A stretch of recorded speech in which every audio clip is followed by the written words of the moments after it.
You asked, I answered. This is Margherita pizza.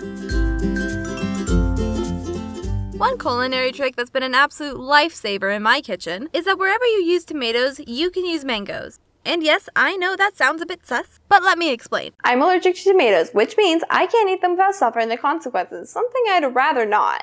Mangoes and tomatoes are both sweet, rich fruits, and they break down easily, forming a sauce. How do you take a preppy mango and knock it down a couple pegs to the humble tomato? That's what I'm showing you today, and it's not as hard as you might think. Some might even say it's a pizza cake. The first step in our quest to pizza is the dough. Start by taking 3½ cups of bread flour, 3/4 teaspoon of active dry yeast, and of course salt. Mixy mix. Dump that onto your cutting board, making a nice little well. Slowly pour in 1½ cups of warm water. What could go wrong?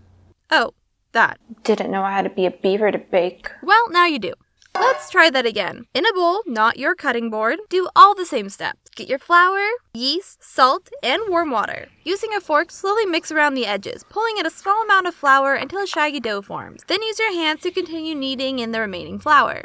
Stretch and fold your dough, or do whatever that is, for about 10 minutes. We want to make sure our gluten buddies are nice and strong. Can't have them skipping leg day on our watch. Transfer your dough to an oil bowl where it will rest for 30 minutes, which means it's time to move on to our main event, the mango sauce. Let me make one thing clear.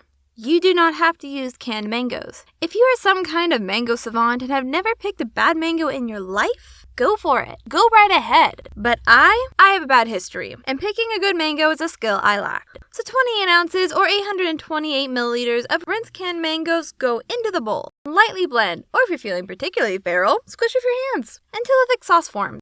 In a pan, heat 2 teaspoons of EVOO, that's extra virgin olive oil. Add 1½ teaspoons of freshly chopped basil and cook until fragrant.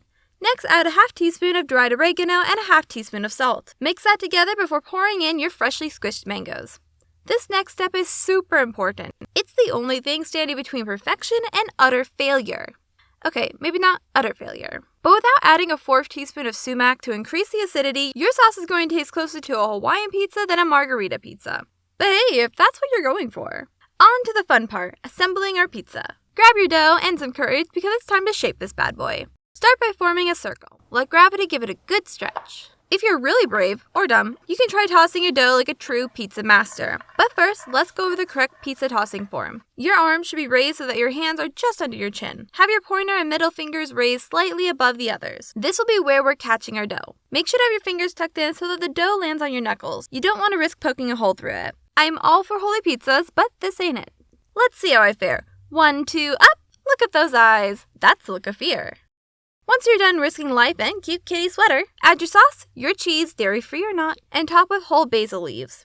Do you guys know that the Margherita pizza wasn't actually named after the Italian queen, Queen Margherita? According to National Geographic, that whole rumor is nothing more than a big fat lie, as the dish existed a whole 30 years before said queen could have ever tasted it. Now that you're questioning your entirety of food knowledge, pop this in a 425 Fahrenheit or 218 Celsius oven for 20 minutes. To get that picture-perfect crust, take your pizza out 5 minutes before it's done and brush off a little light-tasting olive oil before placing it back in the oven.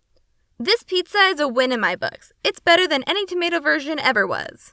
If you like what you see, make sure you hit that subscribe button so you're always alerted when I post a new video. From my kitchen to yours, eat happy!